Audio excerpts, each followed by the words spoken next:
नमस्कार दोस्तों, स्वागत है आपका भाई पढ़ले के यूट्यूब चैनल पर।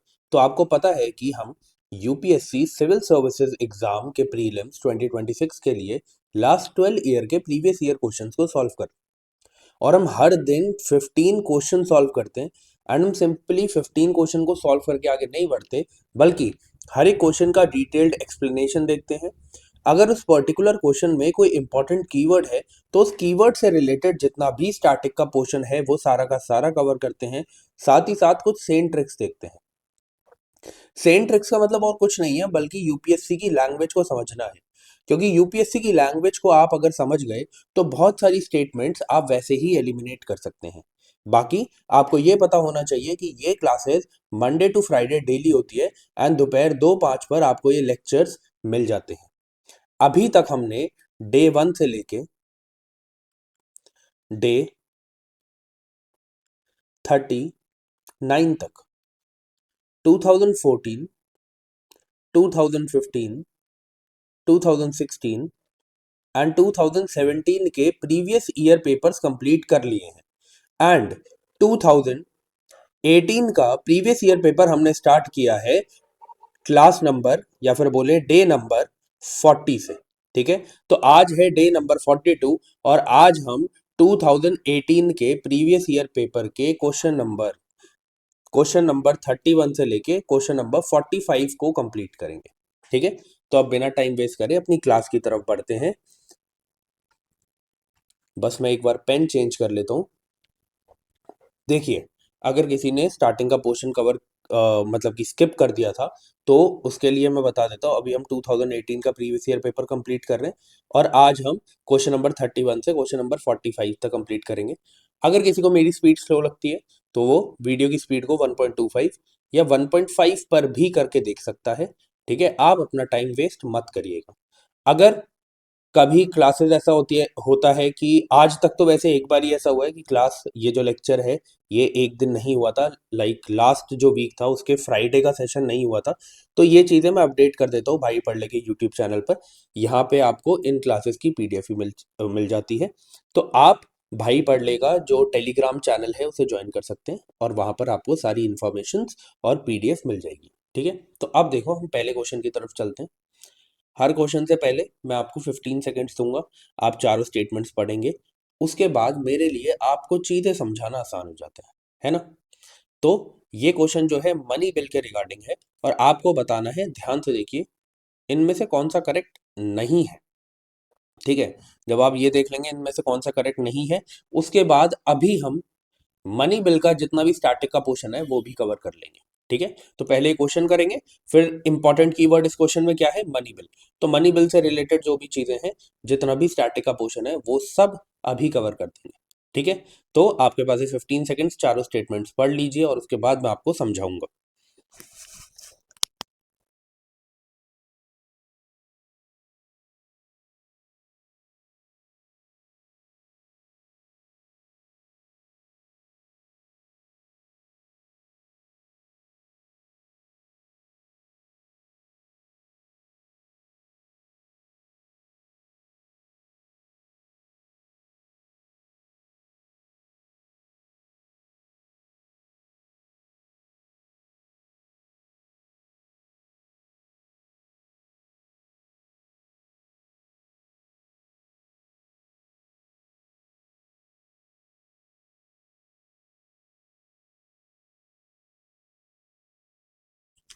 चलिए, आई होप आपने अब तक पढ़ लिया होगा। देखो, अब ना आपको ये जो चारों स्टेटमेंट्स दी गई हैं, ये देखो, अगर आप मनी बिल को ऊपर ऊपर से पढ़ के चले जाएंगे तो आपको ये सब नहीं मिलेगा। आपको किस चीज की जरूरत है, आपको जो भी इंपॉर्टेंट टॉपिक है उन्हें डीप में पढ़ने की जरूरत है। जब भी आप ये देखेंगे कि मनी बिल किसे कहा जाता है और किसे नहीं कहा जाता है, तो ये चारों स्टेटमेंट्स आपको वहां पे मिली होगी। इसमें से एक गलत है बस, उसमें भी बस एक छोटी सी करेक्शन है और बाकी सब सेम है। ठीक है, तो ये चारों की चारों चीजें उस चीज को बस ठीक करके आपको वही मिलेंगी, वर्ड टू वर्ड सेम है। ठीक है, तो इसलिए कहता हूँ कि जो भी पढ़ रहे हो ऑफिशियल सोर्सेज से पढ़ो, तो आपको सारी चीजें पढ़ मिलेंगी। ठीक है, अब देखो जरा, यहाँ पे लिखा है, a bill shall be deemed to be a money bill if it contains only provisions relating to imposition, abolition, remission, alteration और रेगुलेशन ऑफ एनी टैक्स।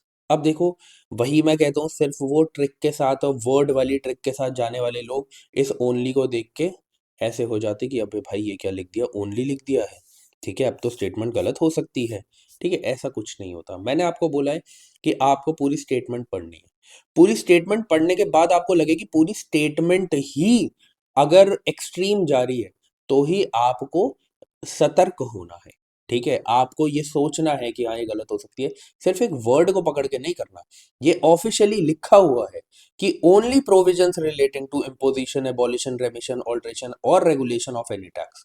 तो दिस इज करेक्ट। ठीक है, a money bill has a provisions for the, क्या लिखा है, custody of the consolidated fund of India और contingency fund of India, ये भी करेक्ट है। इससे रिलेटेड, बिल्कुल इसके कस्टडी से रिलेटेड प्रोविजंस है मनी बिल में। A money bill is concerned with the appropriation of the money out of the contingency fund of India। नहीं, कंटेंजेंसी नहीं, अगर अप्रोप्रिएशन जो है वो किसका होगा, कहां से पैसा निकालने की यहां पे बात करी गई है मनी बिल में, consolidated, consolidated fund of India. बस ये एक छोटी सी गलती थी जो यहां पर की गई थी, ठीक है, जो आपको पकड़नी थी। ओके, तो ये क्या है, ये करेक्ट है। ठीक है, मतलब ये इनकरेक्ट था, तो इस क्वेश्चन के हिसाब से हमें नॉट करेक्ट ही बताना है। तो ये जो स्टेटमेंट है ये इसका आंसर है। बोला गया है, a money bill deals with the regulation of borrowing of money और giving of any guarantee by the government of India. ये भी एकदम करेक्ट है। ठीक है, तो एक ही स्टेटमेंट है जो इनकरेक्ट थी और वो मैंने आपको बता दी। ठीक है, अब आगे बढ़िए।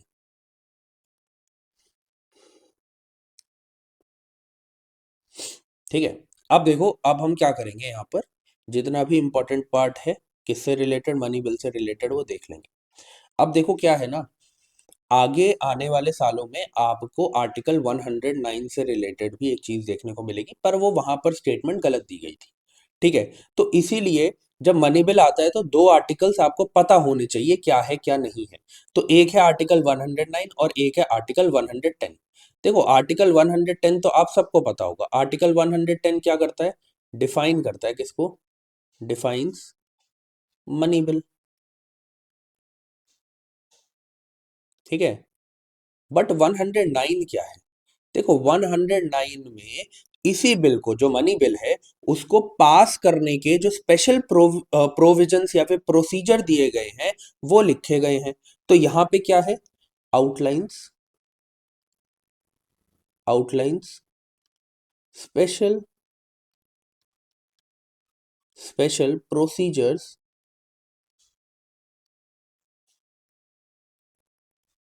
For passing money bill. वो मतलब कि आप बोलेंगे कि अच्छा ये स्पेशल क्यों लिखा गया, स्पेशल प्रोसीजर क्या है।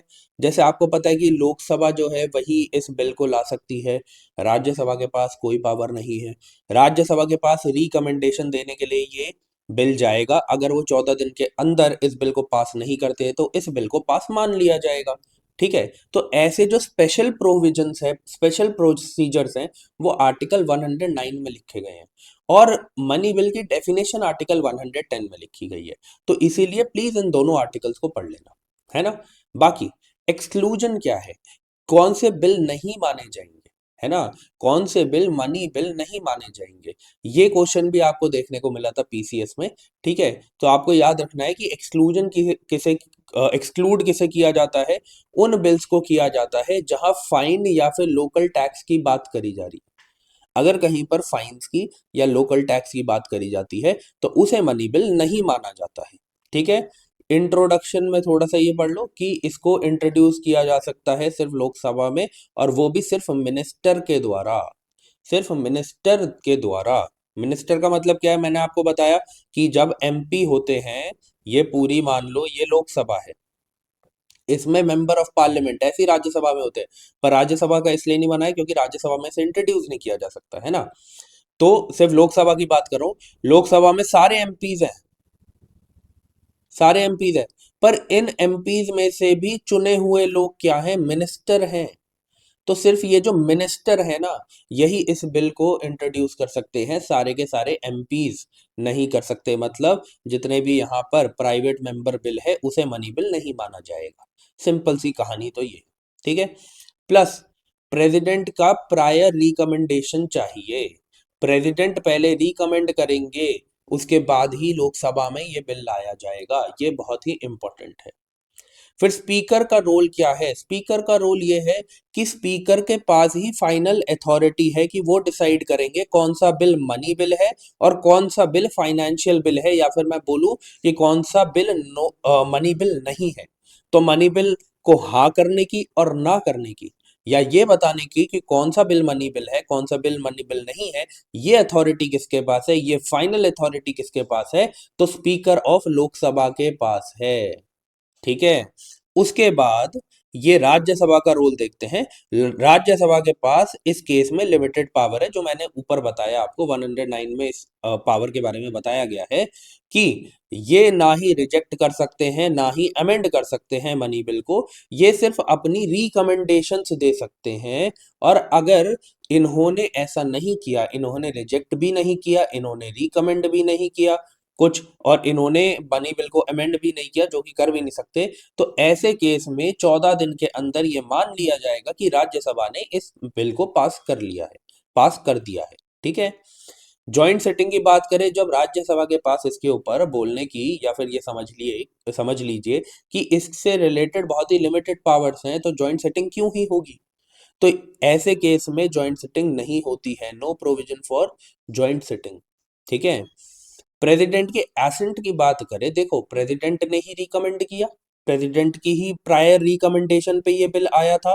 तो अब क्या कर सकता है जो प्रेसिडेंट है, वो क्या कर सकता है? वो या तो अपना एसेंट दे सकता है या तो रोक सकता है, बट बिल को रिटर्न नहीं कर सकता। Can not return a bill, a money bill. ये बात याद रखिएगा कि वो रिटर्न नहीं कर सकते। हाँ, वो अपना एसेंट या तो दे दे या तो उसको विदहोल्ड कर ले, रोक ले।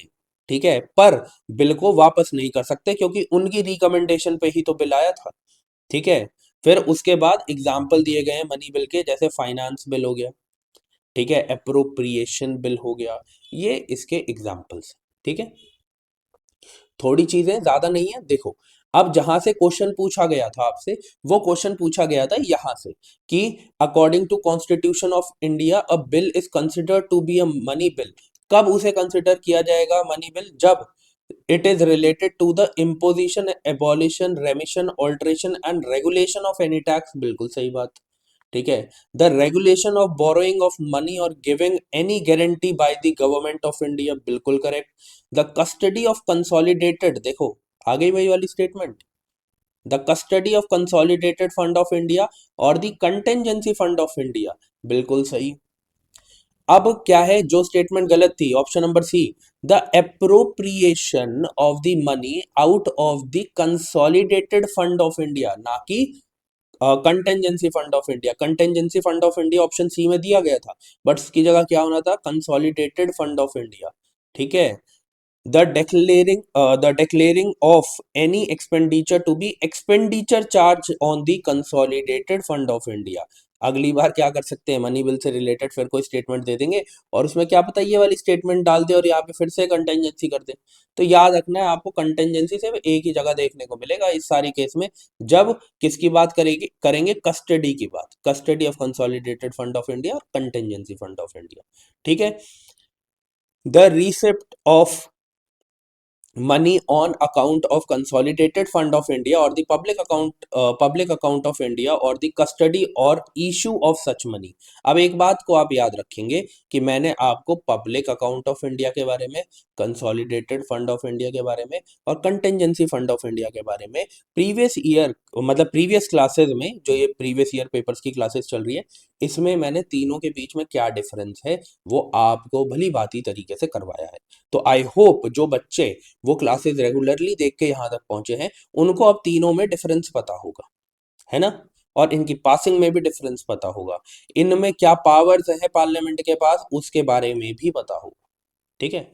Any matter incidental to any of the matter specified above, मतलब जितनी भी चीजें ऊपर बोली गई हैं, आप क्या करना, जब आपको ये पीडीएफ मिल जाएगी आप एक बार ये सारी चीजें एक और बार पढ़ लेना। मैं कह रहा हूँ इंपॉर्टेंट टॉपिक है, फिर से पूछा जा सकता है।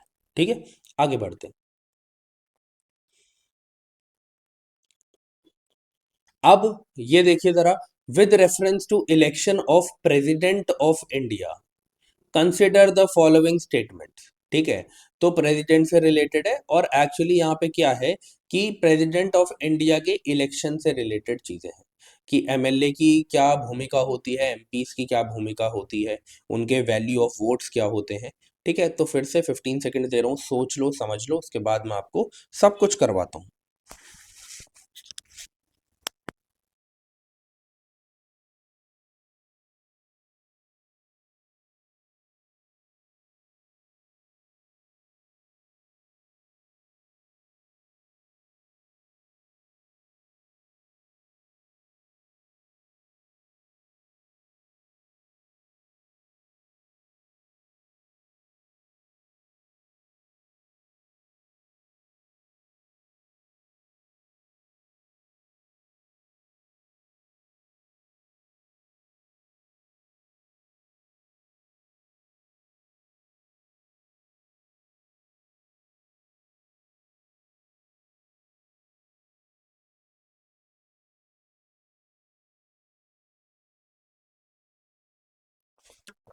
चलिए,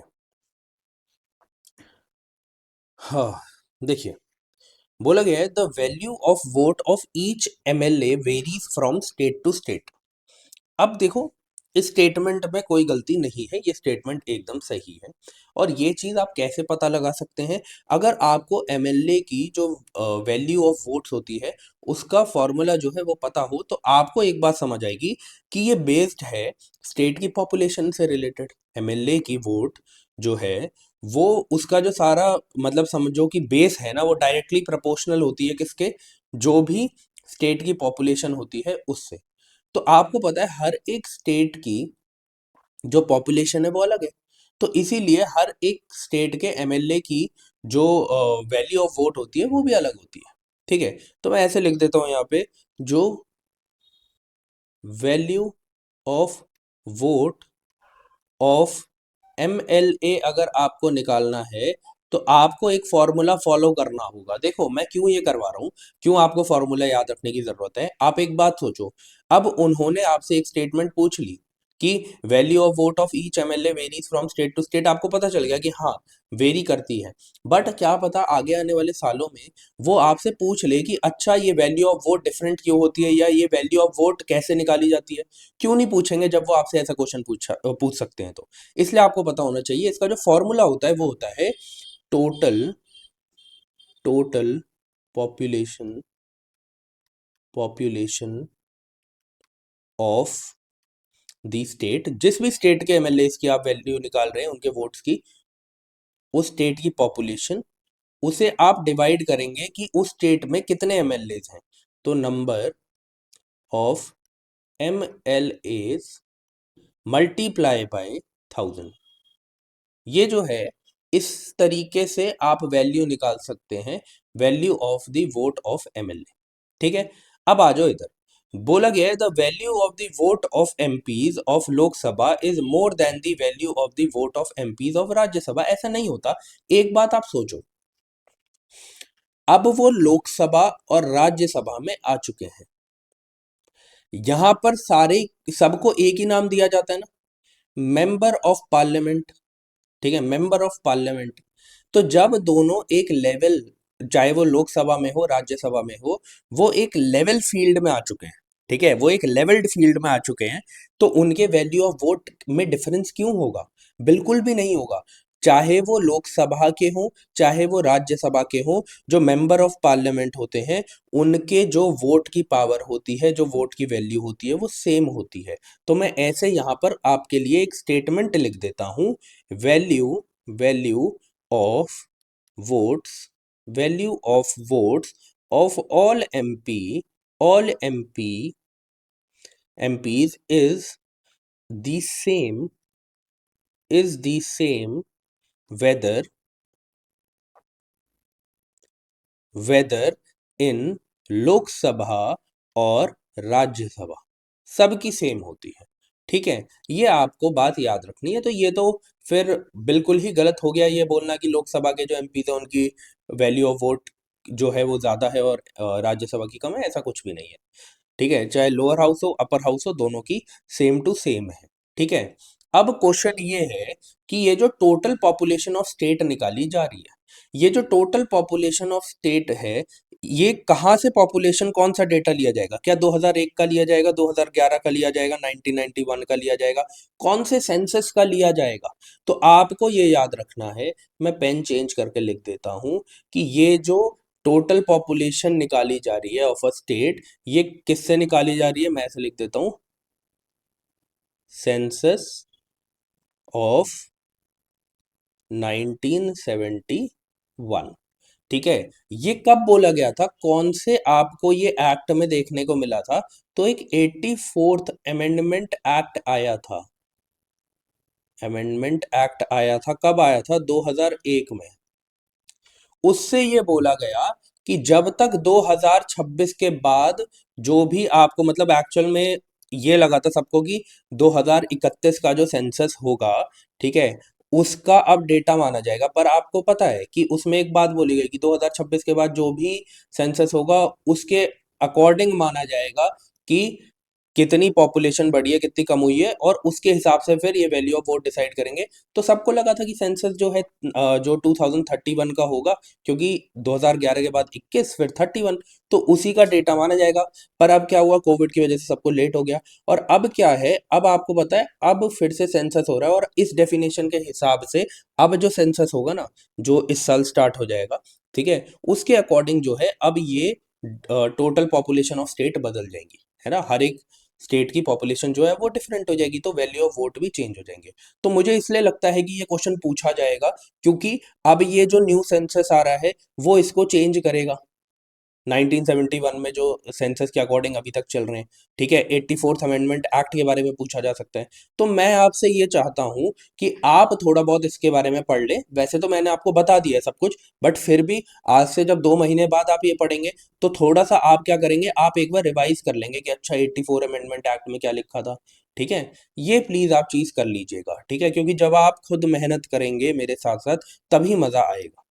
ओके, चलिए, तो इसका आंसर जो है वो क्या है?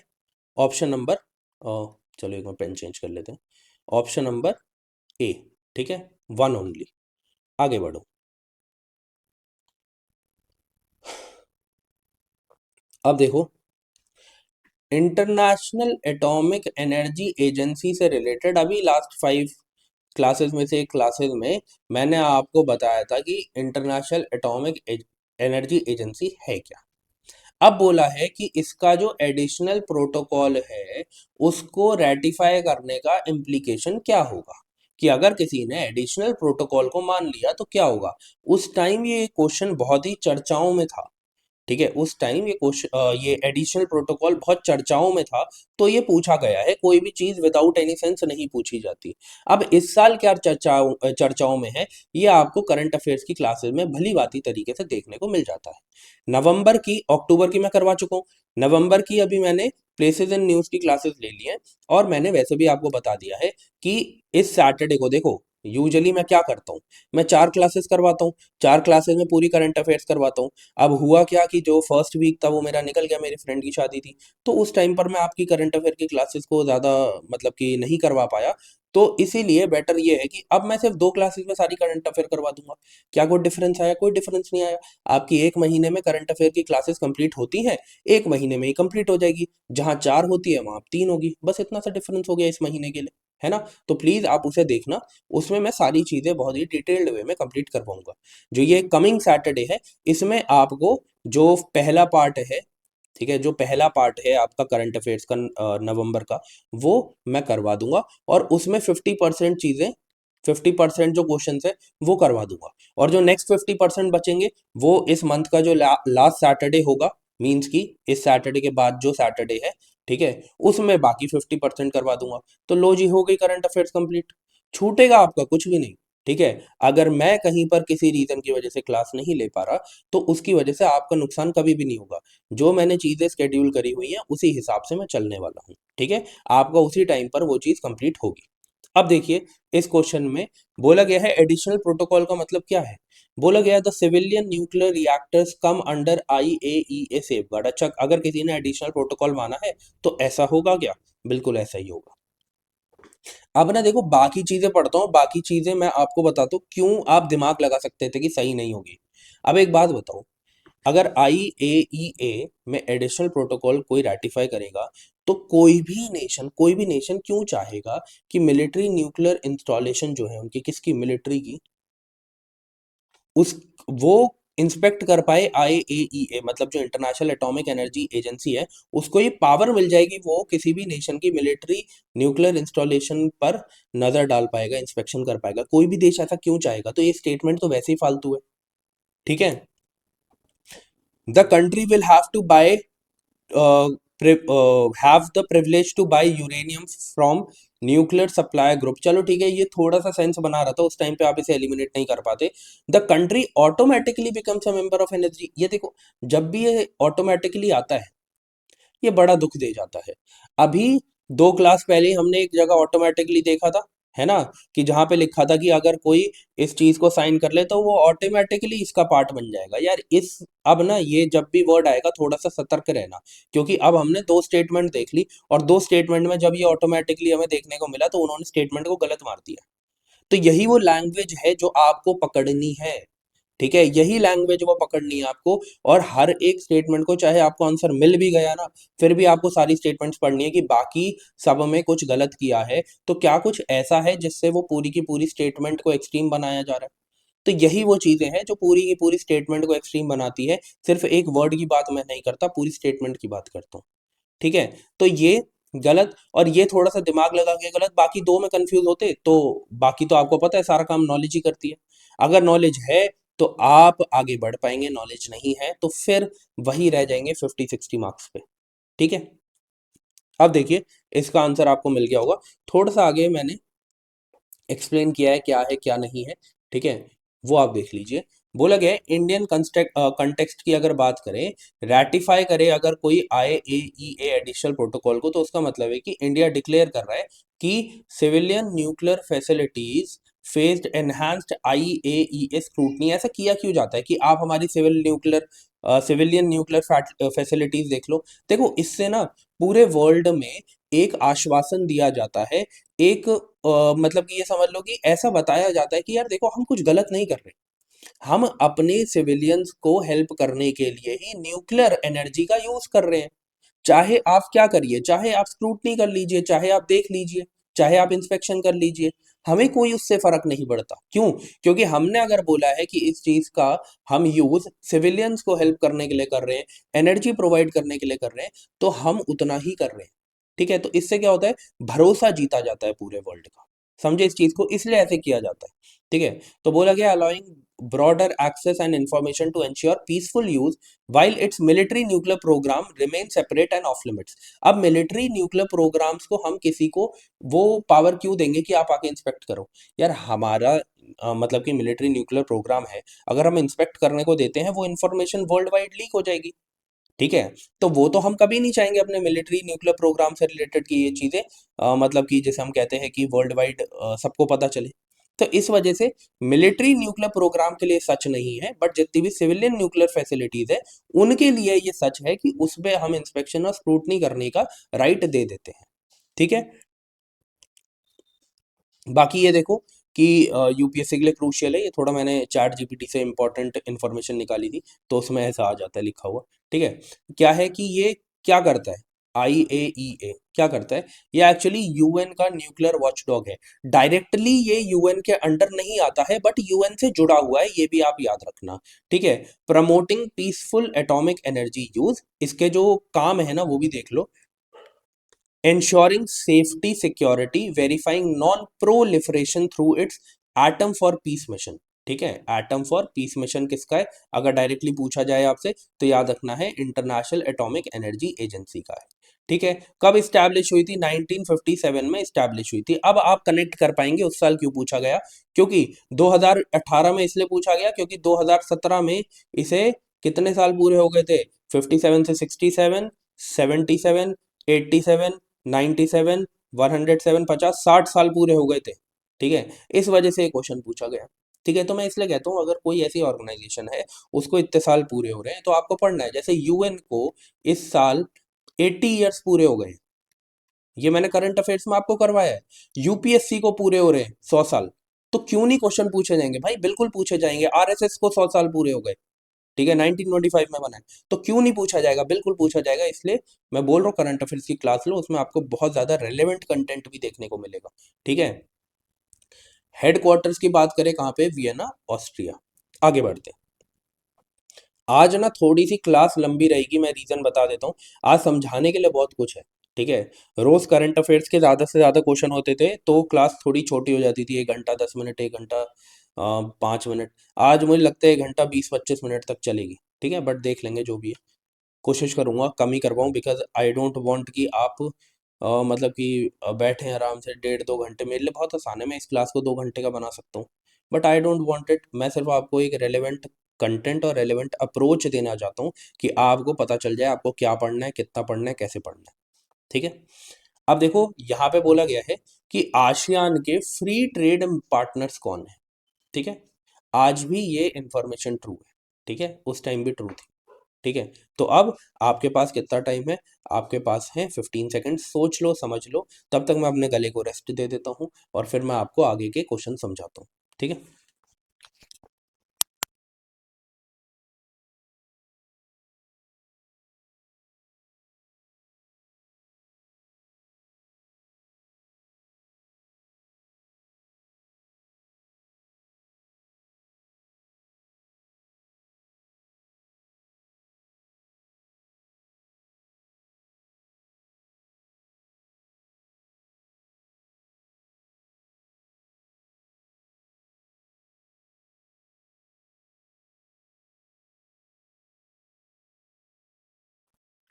चलिए देखो, आसियान के फ्री ट्रेड मेंबर्स यहाँ पे जितने दिए गए हैं सब है, किसको छोड़ के?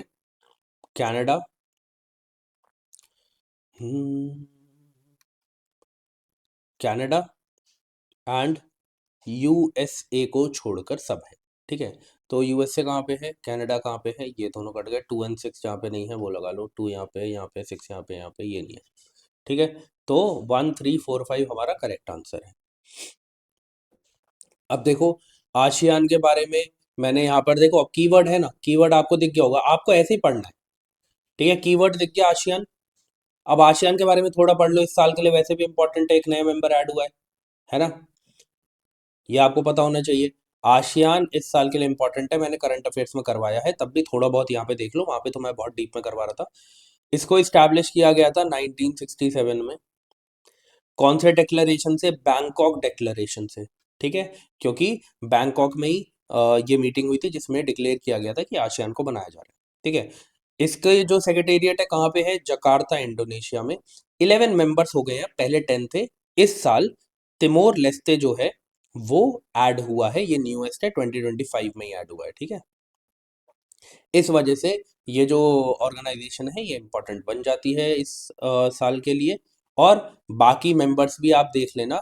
मेनली आपको मेंबर्स कहाँ के यहाँ पे देखने को मिलेंगे? जितने भी आपको साउथ ईस्ट, जिसे हम कहते हैं कि south east of the world जो पार्ट है, वहाँ पर आपको साउथ ईस्ट एशिया ठीक का जो पार्ट है वहाँ की सारी कंट्रीज आपको देखने को मिलेगी। और तिमोर लेस्ते भी इस साल ऐड हो गई है। क्यों ये बनाई गई है? To promote economic, political, security cooperation, central to India's act east policy and Indo Pacific vision. ये याद रखना, इसलिए इंडिया आसियान के साथ रीजनल लेवल पर क्या करता रहता है? पार्टनरशिप करता रहता है, क्योंकि हमारी एक्ट ईस्ट पॉलिसी के इंपॉर्टेंट पार्ट है आसियान। और इंडो पैसिफिक रीजन में भी क्योंकि इनकी प्रेजेंस है, तो इंडो पैसिफिक विजन जो हमारा है उसमें भी हम क्या करते हैं? हम आसियान के साथ किसी ना किसी तरीके से पार्टनरशिप करते हैं। ठीक है, ये चीज आपको याद रखनी है। मेंस वगैरह के लिए इंपॉर्टेंट है जो लास्ट चीज है, बट मेनली प्रीलिम्स के लिए पहली 3 चीजें जो है वो आपको याद रखनी है। आगे बढ़ते हैं, और डीप में पढ़ना है तो करंट अफेयर्स के जो सेशंस है आप उन्हें देखो आराम से जाके। ठीक है, अक्टूबर में मैंने ये करवाया हुआ है। अब देखिए जरा, with reference to the global alliance for climate smart agriculture, GACSA कब स्टैब्लिश करा गया 2014 में। बोला गया इनमें से कौन सी चीज है जो करेक्ट है। अब मैंने आपको एक ये बताया था कि इस तरीके से क्वेश्चन को पढ़ना, ये लैंग्वेज है यूपीएससी की। अगर उन्होंने ऐसी चीजें लिखी है ना तो वो गलत ही लिखते हैं। ठीक है, तो उन उसको हेल्प करके आप इन तीनों में से एक स्टेटमेंट को उड़ा दोगे। ठीक है, बाकी दो के लिए नॉलेज चाहिए। मैं बोलता हूँ नॉलेज इज सुप्रीम, उसके बिना तो कुछ होना ही नहीं है पेपर में। ठीक है, तो फिर भी आपको दे रहा हूँ मैं 15 सेकंड, सोच लो समझ लो और उसके बाद मैं आपको आंसर बताता हूँ।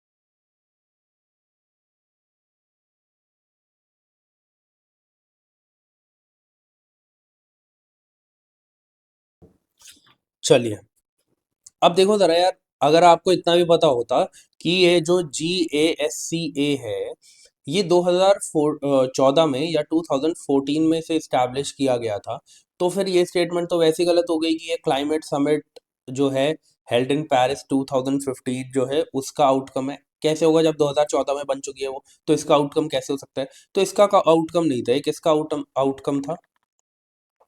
ये जो इसका आइडिया था ना, इसका जो आइडिया था, मैं ऐसे लिखता हूँ आउट, ऐसे लिखता हूँ चलो, ये जो था, ये कॉन्सेप्ट, कॉन्सेप्ट जो था, ये हमें कहाँ देखने को मिला था? Originally developed by FAO। और FAO ने ये जो आइडिया था ये अपना कहाँ पे दिया था? तो ऐसे लिखता हूँ, एंड ऑफिशियली प्रेजेंटेड इन 2010। कहाँ पे किया? जो द हेग कॉन्फ्रेंस थी वहां पे, तो पूरा लिख देता हूँ, presented at the Hague conference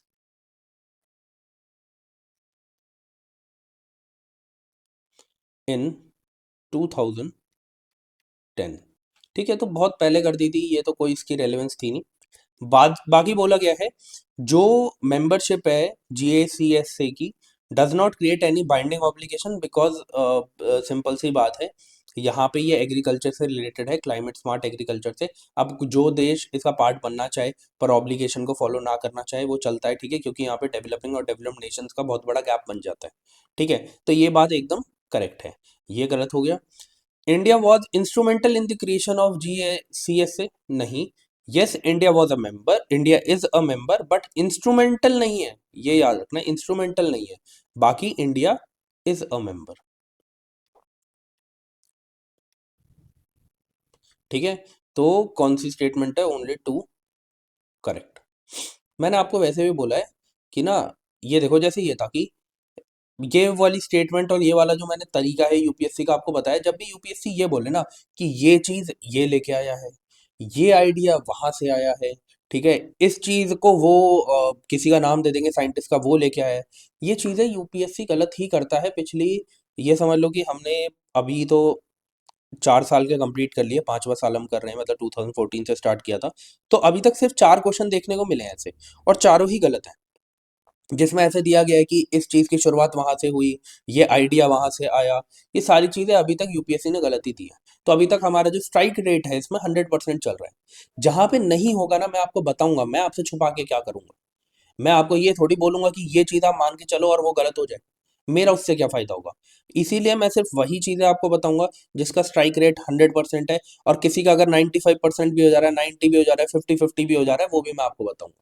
ठीक है, क्योंकि मेरा उसमें कोई फायदा नहीं है आपको झूठ बोलने में। ठीक है, अब देखो जरा, थोड़ा सा आगे इसके बारे में मैंने ऐड किया था, नहीं किया, चलो कोई बात नहीं, उतना ही जानो, क्योंकि पता है क्या क्या बात है, उस टाइम ये न्यूज में था। प्लस जो global alliance for climate smart agriculture है, इससे रिलेटेड अब डीप में क्वेश्चन पूछ लिया है, फिर से आने का मतलब है नहीं। तो इतना ही याद रखो, कौन लेके आया, एफएओ ऑफिशियली कब प्रेजेंट किया था, द हेग में 2010 में। ठीक है, मेंबरशिप क्या है, बाइंडिंग नहीं है ये चीज, प्लस इंस्ट्रूमेंटल इंडिया नहीं था, बट मेंबर जरूर है, बस इतना जान के रखो, और ज्यादा कुछ जानने की जरूरत नहीं है, आगे बढ़ते हैं। Okay, digital India plan of government of India 2000 कब आया, 2015 में। ठीक है, ओके, इस साल के लिए भी इंपॉर्टेंट हो जाता है, थोड़ा पढ़ लेना इससे रिलेटेड। ठीक है, बट फिर से मैं एक बात कहूंगा कि यहाँ पर भी दो ट्रिक लगेंगी।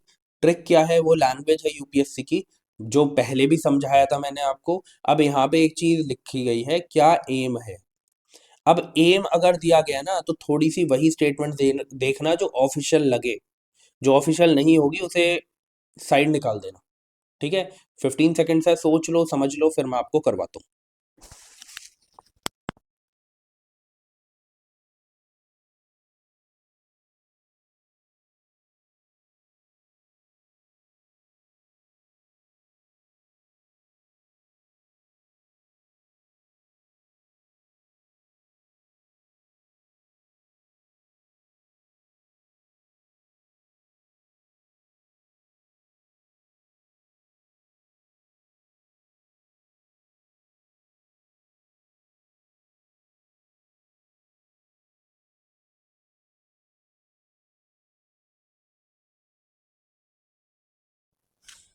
चलिए, याद रखिए, डिजिटल इंडिया जो ये प्लान है, जो ये मिशन है, इसे क्या हो गए हैं, इसे 10 साल पूरे हो गए हैं, पढ़ना जरूरी है। पहली दोनों स्टेटमेंट्स इसमें गलत है, तीसरी करेक्ट है, बट फिर भी मैं क्या चाहूंगा, पहले आपको समझा देता हूँ, फिर स्टेटमेंट्स तो कर लेंगे, है ना। देखो, बाकी मैंने बता दी 2015 में आई है, अब आगे का देखो। Digital India is India flagship program to create digitally empowered society. कैसी सोसाइटी चाहिए, डिजिटल एम्पावर्ड सोसाइटी। अब कैसे भी एम्पावर करो, ठीक है, पर उनको डिजिटली एम्पावर करना है। एंड नॉलेज इकोनॉमी, कैसे, via digital infrastructure, on demand service, citizen empowerment. इसके अंदर इन्होंने 3 विजन रखे, जो विजन मैंने आपको बता दिए। 9 पिलर क्या है, 9 पिलर देख लो, कि भारत नेट, जो ब्रॉडबैंड हाईवेज हैं, वो बनाए जाएंगे सबके घर में, जो मतलब जहां पर इंटरनेट नहीं भी पहुंचा है, वाईफाई सर्विसेज नहीं भी पहुंची है, वहां तक भी वाईफाई सर्विसेज पहुंचाई जाएगी, इंटरनेट पहुंचाया जाएगा। ठीक है, universal access to mobile connectivity, वही यूनिवर्सल का मतलब क्या है, हर एक क्षेत्र से बीहड़ क्षेत्र तक भी, बीहड़ से बीहड़ क्षेत्र तक भी मोबाइल कनेक्टिविटी को पहुंचाया जाएगा। ठीक है, पब्लिक इंटरनेट एक्सेस प्रोग्राम। ठीक है, e governance, reforming government through technology. E governance तो आप समझ ही गए हैं ना, कि जिसे हम कहते हैं कि इंटरनेट के थ्रू गवर्नेंस, इलेक्ट्रॉनिक वे में गवर्नेंस प्रोवाइड करना।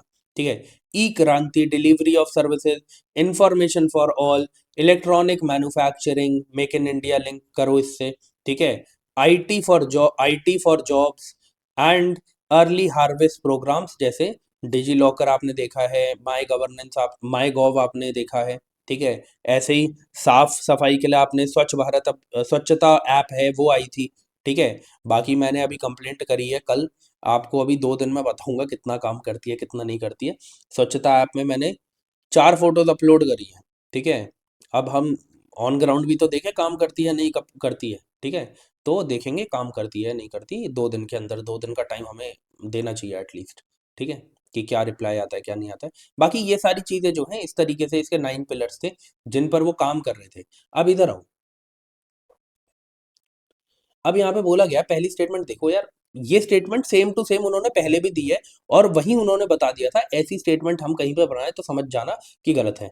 Formation of India's own internet companies like China did. अब चाइना डिड जैसे जो है, ऐसी ही सेम स्टेटमेंट जिसमें फिर चाइना की बात करी हुई थी, प्रीवियस ईयर पेपर में हमने देखी है, और वो स्टेटमेंट भी गलत थी। यार कहीं पर भी अगर आप एम बनाएंगे, तो क्या दूसरी कंट्री को रिलेट करके एम बनाएंगे क्या, कि ऐसा चाइना ने किया ऐसा ही हम करेंगे। क्या यहाँ पर इंटरनेट कंपनीज की बात करी जा रही है, नहीं, यहाँ तो ये बोला जा रहा है इंटरनेट कनेक्टिविटी प्रोवाइड करनी है। तो इसकी तो बात करी नहीं गई कहीं भी कंपनीज की, और वो भी फिर मैंने बता दिया लैंग्वेज देखो यूपीएससी की, ऐसी चीजें कहीं भी लिखी हो, आपको इनफॉर्मल तरीके से भाईचारे वाली बात कर रहे हो, तो आपको समझ जाना है भाई साहब यूपीएससी आपके साथ खेल रहा है। ठीक है, यूपीएससी आपसे भाईचारा नहीं निभा रहा है। ठीक है, अब आगे बढ़ते हैं।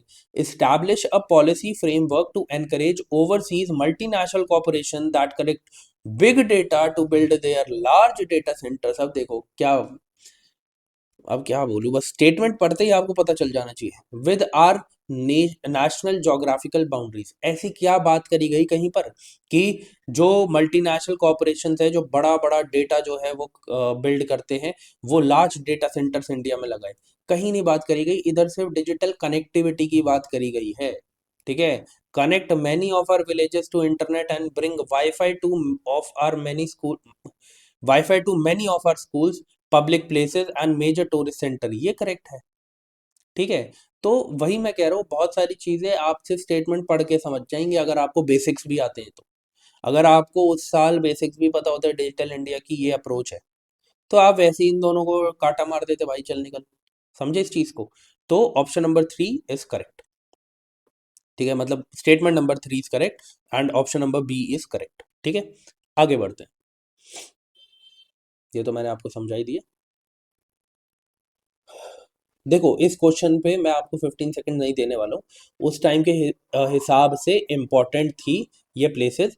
इस साल के हिसाब से इसमें एक जो जगह है वो इम्पोर्टेंट है, मज़र इज शरीफ, जो मैंने आपके करंट अफेयर्स में भी अभी ऐड करी है। ठीक है, इसी नवंबर की करंट अफेयर्स में। क्यों? क्योंकि यहाँ पर अभी हमें अर्थक्वेक देखने को मिला था। अर्थक्वेक, जो अफगानिस्तान में आपको अर्थक्वेक देखने को मिला था 2025 में। ठीक है, वो इसी रीजन में हुआ है, मज़र शरीफ में। ठीक है, तो इसलिए इस साल के लिए भी ये जगह जो है वो इम्पोर्टेंट है। ठीक है, बाकी आपको ये पता होना चाहिए, ये जो किरकुक है और जो मौसुल है, ये दोनों ही कहाँ पर है? इराक में है। इराक में है। उस साल न्यूज़ में थे, इस साल इतना न्यूज़ में नहीं है। किरकुक तो हो भी सकता है न्यूज़ में। ठीक है, क्योंकि जो अटैक्स वगैरह हुए थे उससे रिलेटेड चीज़ें यहाँ पे हमें देखने को मिली थी। ठीक है, तो इसलिए इराक आ सकता है। बाकी एलेप्पो कहाँ पे? सीरिया में है, बिल्कुल करेक्ट है।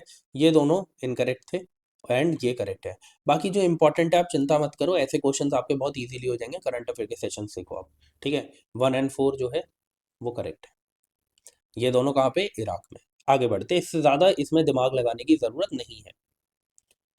ओ हो, अब देखो, इस क्वेश्चन को आप कर लो, बट इस क्वेश्चन के लिए अब मुझे आप प्लीज तसल्ली से एटलीस्ट 5 मिनट्स दे देना। मुझे 5 मिनट्स तक इस क्वेश्चन को समझाना बहुत इंपॉर्टेंट है। क्यों? क्योंकि government of India act 1935 very important. Government of India act जिसे 1909 जिसे मॉर्लेमेंटो रिफॉर्म बोलते हैं, वेरी इंपॉर्टेंट। ठीक है, गवर्नमेंट ऑफ इंडिया एक्ट 1919 जिसे क्लेम्सफोर्ड रिफॉर्म्स बोलते हैं, वेरी इंपॉर्टेंट। ठीक है, मॉन्टेग्यू क्लेम्सफोर्ड रिफॉर्म्स, ये जो 3 एक्ट हैं इसके बारे में तो आपको ये समझ लो कि इसे घोट के पी जाओ, बहुत इंपॉर्टेंट है। तो आज हम 1935 का जो गवर्नमेंट ऑफ इंडिया एक्ट है वो कंप्लीट कर देंगे। ठीक है, 1909 का प्रीवियस ईयर पेपर में आया था, तो वहां पे कंप्लीट कर दिया था। एक बस 1909 का बचा है, वो डिस्पैच एक इंपॉर्टेंट था, वो लास्ट क्लास में कर लिया है। ठीक है, तो ऐसे ही आपकी आधे से ज्यादा मैं कह रहा हूँ, जब तक ये क्लासेस कंप्लीट हो जाएगी, मैं आपको बता रहा हूँ 60 से 70% जो आपका स्टैटिक का पोर्शन है वो कवर हो जाएगा। समझे? जब आप वापस जाके देख रहे होगे ना, स्टैटिक पढ़ रहे होगे, अरे ये तो उस क्वेश्चन में आया था, वहां तो चलो पढ़ लिया, आगे बढ़ते हैं। ठीक है, ऐसे होगा आपके साथ। तो 15 सेकंड्स दे रहा हूँ, सोच लो समझ लो, उसके बाद मैं आपको पूरा एक्ट करवाऊंगा आराम से, थोड़ा गले को रेस्ट दे देता हूँ।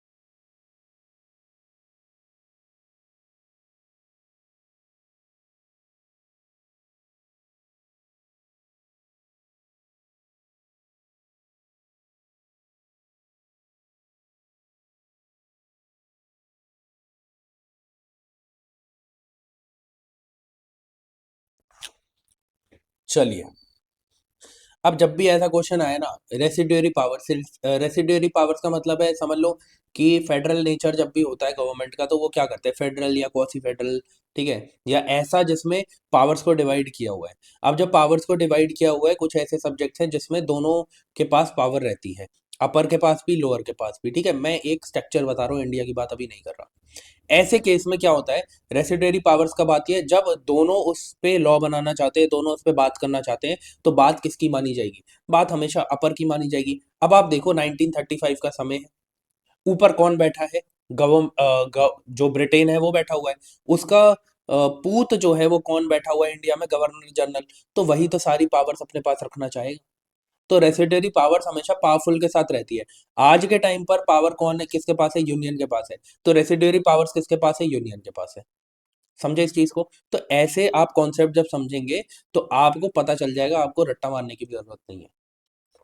ठीक है, आगे बढ़ते हैं। गवर्नर जनरल हो गया। अब जरा आ जाओ यार, 3 पेज है, आराम से अपने दिमाग को शांत कर लो और फिर मेरी पूरी की पूरी बात समझना। एक एक लाइन जो मैंने यहाँ पे लिखी है, एक एक लाइन जो मैं यहाँ पे बोलूंगा वो इंपॉर्टेंट है। ठीक है, अब देखो, ऑल इंडिया फेडरेशन की बात करी गई। 1935 का जो ये गवर्नमेंट ऑफ इंडिया एक्ट आया, इसमें ऑल इंडिया फेडरेशन की बात करी गई। ठीक है, इसमें बोला गया कि ऑल इंडिया फेडरेशन में कौन कौन आएगा, जो प्रोविंसेस हैं और जो प्रिंसली स्टेट्स हैं वो सारी की सारी एज अ यूनिट आएंगी। ठीक है, इसमें बोला गया कि जो पावर्स है उन्हें डिवाइड किया जाएगा, किसके बीच में, सेंटर के बीच में, एंड यूनिट्स इन 3 लिस्ट। कैसी लिस्ट में करा जाएगा, एक फेडरल लिस्ट, जो आज भी जैसे देखने को मिलता है ना, यूनियन लिस्ट, स्टेट लिस्ट और कॉन्करेंट लिस्ट, ऐसी उस टाइम पे क्या था, federal list, provincial list and concurrent list. ठीक है, पर जो कॉन्करेंट लिस्ट है, या फिर बोले जो रेसिडरी पावर्स है, वो किसके पास है, वॉइस रॉय के पास। और हमें ऑप्शन में क्या दिया गया था, गवर्नर जनरल। तो दोनों सेम बात है, one of the same things है ना। गवर्नर जनरल के बाद जो गवर्नर जनरल ऑफ इंडिया था, उसको वॉइस रॉय बोलना स्टार्ट कर दिया गया था 1858 के बाद।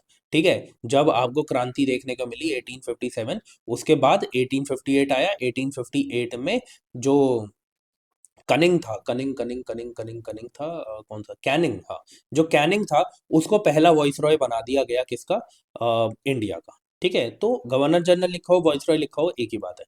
तो रेसिडरी पावर्स किसके पास रहेगी, वॉइस रॉय के पास। क्यों, सबसे पावरफुल इंडिया के अंदर वही था, तो वही रखेगा रेसिडरी पावर्स तो अपने पास। ठीक है, बोला गया however federation never came into being as princely states did not join. तो ये जो आइडिया है, ये आइडिया ही रह गया, कभी फेडरेशन आ नहीं पाई। क्यों नहीं आ पाई, क्योंकि प्रिंसली स्टेट्स ने कभी इस चीज को एक्सेप्ट ही नहीं किया। अब दूसरी चीज, ऑल इंडिया फेडरेशन खत्म हो गया, अब किसके ऊपर चलिए, प्रोविंशियल ऑटोनॉमी के ऊपर। ठीक है, यहां पर आपने देखा था कि डायरकी इंट्रोड्यूस करी गई थी प्रोविंशियल लेवल पर। कब करी गई थी, 1919 के एक्ट से। ठीक है, अब उस प्रोविंशियल डायरकी को, जो डायरकी एट प्रोविंसेस थी, उसको क्या कर दिया गया, उसको एबॉलिश कर दिया गया। तो जो 1919 में ऐड करी गई थी प्रोविंशियल लेवल पे, या डायरकी जो ऐड करी गई थी प्रोविंसेस में, उसको एबॉलिश कर दिया गया 1935 के एक्ट से। पर उसकी जगह 1935 में कहां पर लेके आए, डायरकी, सेंटर में डायरकी ले आए। मतलब प्रोविंसेस से डायरकी को एबॉलिश करके सेंटर पे डायरकी कब लाए, 1935 में। ठीक है, प्रोविंसेस में डायरकी कब आई थी, 1919 में। ठीक है, अब देखो, it abolish dyarchy in the provinces and introduced provincial autonomy in its place. मतलब यहाँ पे एबॉलिश करी प्रोविंसेस में डायरकी, और क्या लेके आए इसकी जगह, प्रोविंशियल ऑटोनॉमी। मैं कह रहा हूं एक एक स्टेटमेंट ऐसे ही बन के आ जाएगी आपके क्वेश्चन की स्टेटमेंट्स में। एक एक चीज को आराम से और ध्यान से पढ़े। ठीक है, the act introduce responsible government in the provinces, वही फालतू की चीजें। ठीक है, अब देखो ये इंपॉर्टेंट है, हाउएवर जो मिनिस्टर्स हैं were not absolutely free in matters of running their department as governors continue to possess the set of overriding powers। ये तो सच है। आप मुझे एक बात बताओ, मैंने अपने नीचे, मैं किसी देश पे राज करने जा रहा हूँ, मैं वहां के लोगों को ये दिखाना चाहता हूँ कि आपके पास सूडो पावर है, आपके पास ये करने की पावर है, आपके पास वो करने की पावर है, पर अल्टीमेट अथॉरिटी मैं किसे देना चाहूंगा? अपने लोगों को जो मैंने वहां पे बिठाए हुए हैं। तो ऐसा ही यहाँ पे किया गया था कि मिनिस्टर्स को बोल दिया गया कि आपकी रिस्पॉन्सिबल गवर्नमेंट है, आपको हम प्रोविंशियल ऑटोनॉमी दे रहे हैं, ठीक है। बट जो एब्सोल्यूट पावर थी वो किसके पास थी? अभी भी गवर्नर्स के पास थी। और गवर्नर्स के भी ऊपर कौन बैठा था? वॉइस रॉय बैठा था, उसके पास थी। ठीक है, ये बात आपको याद रखनी है। बाइकैमरलिज्म की बात करें, ठीक है, तो ये बोला गया जो 11 प्रोविंसेस थी उसमें से 6 में बाइकैमरलिज्म था। बाइकैमरलिज्म का मतलब क्या होता है? आज भी हमें देखने को मिलता है ना, स्टेट के अंदर आपको legislative assembly and legislative council दोनों देखने को मिलती है, वो बाइकैमरलिज्म का पार्ट है। ठीक है, तो ऐसे ही उस टाइम पे जो 11 प्रोविंसेस थी उसमें से 6 के अंदर क्या था? बाइकैमरलिज्म था। ठीक है, कब आया था? 1935 के एक्ट से इंट्रोड्यूस किया गया था। कौन कौन से वो प्रोविंसेस थे? बंगाल, बॉम्बे, मद्रास, बिहार, असम, यूनाइटेड प्रोविंसेस मतलब आज का UP, were made by cameral consisting of a legislative council, जिसे अपर हाउस बोलते हैं, आज भी ऐसे ही होता है ना, और legislative assembly lower house, with certain restrictions on them. आगे बढ़ते हैं, सेकंड पेज पे आते हैं। इसके बाद बस एक छोटा सा थर्ड पेज है। मैंने आपको क्या बोला था कि डायरकी प्रोविंसेस पर एबॉलिश करी, और कहां पर लेके आ गए? Dyarchy at centre. ठीक है, तो सेंटर में डायरकी लेके आ गए 1935 के एक्ट से। डायरकी जब लेके आए तो आपको पता है कि 1919 में मैंने आपको बताया था कि जब भी डायरकी आती है तो सब्जेक्ट्स को डिवाइड कर दिया जाता है। एक सब्जेक्ट को बोला जाता है रिजर्व्ड सब्जेक्ट है, एक को बोला जाता है ट्रांसफर्ड सब्जेक्ट है।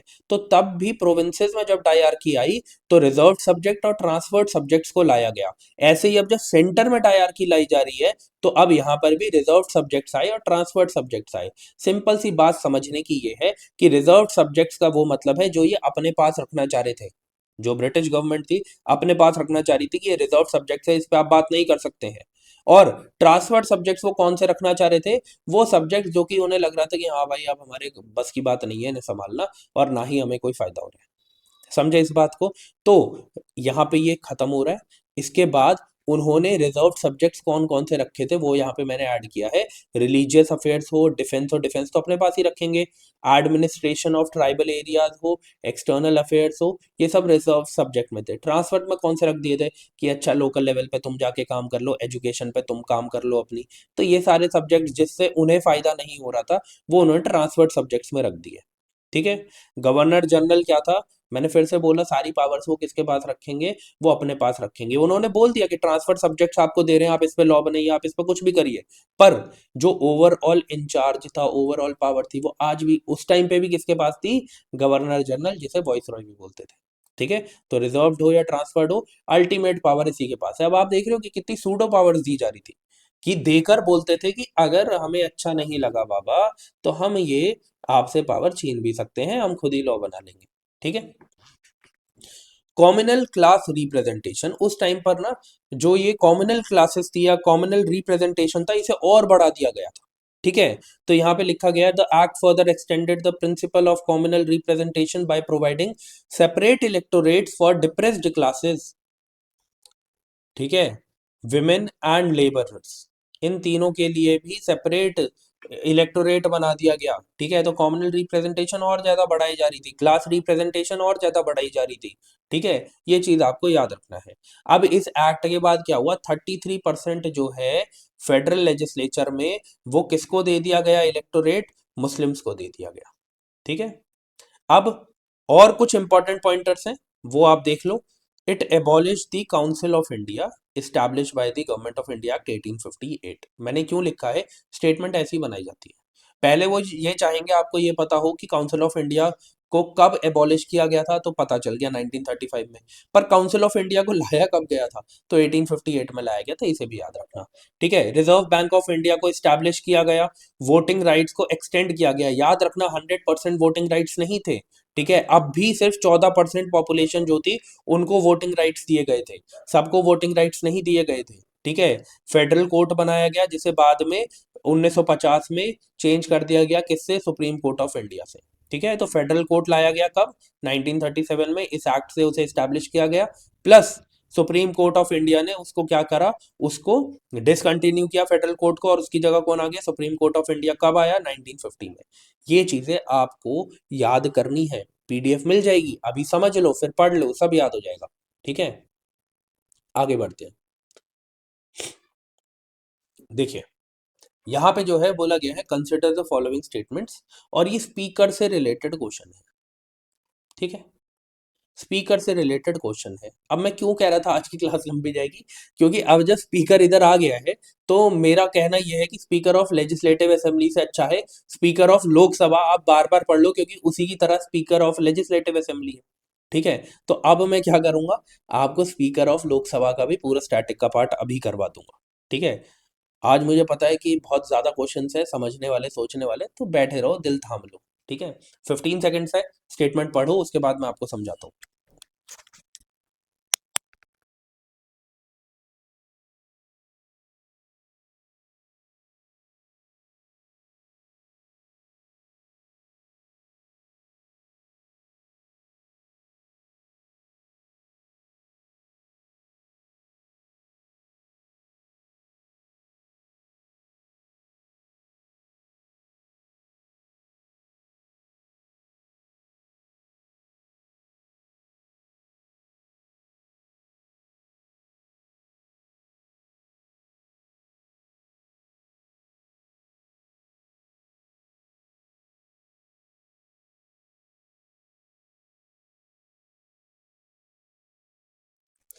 ओके, तो चलिए देखते हैं बाकी। एक और बात, हाँ, ये क्लासेस यूजुअली आपको पता है 2:05 पे अपलोड हो जाती है, बट आज 4 बजे मैं इसे अपलोड कर दूंगा, है ना, अभी टाइम में कर दूंगा, है ना। थोड़ा लेट में इसलिए हो गया इस क्लास को रिकॉर्ड करने में, क्योंकि जो इस क्लास को जहाँ से मैं रिकॉर्ड करता हूँ ओबीएस से, वो एक्चुअली टेक्निकल ग्लिच आ गया उसमें, वो रिकॉर्ड शो कर रहा था पर रिकॉर्ड हो नहीं रहा था।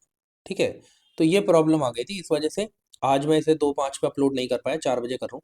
बट फिर से वही बात है, ऐसी इन्फॉर्मेशन मैं आपको टेलीग्राम चैनल पे दे देता हूँ, तो आप इसे फॉलो कर लेना, है ना। कभी आप वेट ही करते रह जाओ, अरे आज क्लास नहीं आई, ऐसा ना हो। ठीक है, आपको पता हो।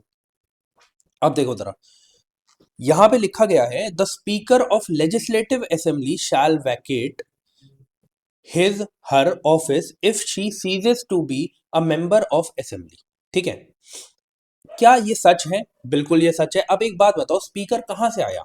स्पीकर आया जो उस साल की मतलब कि जो लोग चुन के आए हैं, जो उस साल के मेंबर है लेजिस्लेटिव असेंबली के, उन्हीं में से चुन चुन के आया स्पीकर। तो अगर वो असेंबली ही खारिज हो जाती है, डिसॉल्व हो जाती है, तो ऑब्वियसली स्पीकर को भी गद्दी छोड़नी पड़ेगी। बट द क्वेश्चन इज, क्या स्पीकर को एकदम से गद्दी छोड़नी पड़ेगी कि उसी मिनट छोड़ के चला जाए? नहीं, ऐसा नहीं है। स्पीकर को तब तक वो गद्दी पे बैठा रहेगा जब तक नेक्स्ट जो जिसे हम कहते हैं कि सत्ता में जो लोग नहीं आ रहे, नेक्स्ट जो लेजिस्लेटिव असेंबली नहीं बैठ रही, उस तक वो क्या करेगा, उस दिन तक उसके पास ही वो गद्दी रहेगी। मतलब जब नेक्स्ट गवर्नमेंट आई, नेक्स्ट लेजिस्लेटिव असेंबली फॉर्म हुई डिसॉल्व होने के बाद, उस दिन तक स्पीकर के पास वो गद्दी रहेगी। हाँ जी, उसकी जो गद्दी है, वो उसकी जो पावर है, वो उसे चली जाएगी एज अ स्पीकर। बट उसके पास वो गद्दी रहेगी कब तक, जब तक नेक्स्ट लेजिस्लेटिव असेंबली आके नहीं बैठती। यही सेम सेंटर पे होता है लोकसभा में। ठीक है, जो यहाँ पे हो रहा है स्टेट में, वही लोकसभा में होता है। आगे मैंने चीजें लिखी हुई है, मैं आपको बताता हूँ। तो ये स्टेटमेंट गलत हो गई कि इमीडिएटली छोड़ना पड़ता है, ऐसा नहीं है। ठीक है, तो ये करेक्ट है, ये इनकरेक्ट है। आगे आइए, मैं आपको और अच्छे से समझाता हूँ। अरे भाई, ये बच्चा किसका खो गया, इतनी जोर से चिल्ला रहा है। देखो, की rules and powers. Presiding officer, मैं किसकी बात कर रहा हूँ यहाँ पे, मैं लोकसभा की बात कर रहा हूँ। ठीक है, तो मैं ऐसे लिख देता हूँ, आर्टिकल 93 जो है, आर्टिकल 93 जो है, वो क्या बताता है, वो मेन कॉन्स्टिट्यूशनल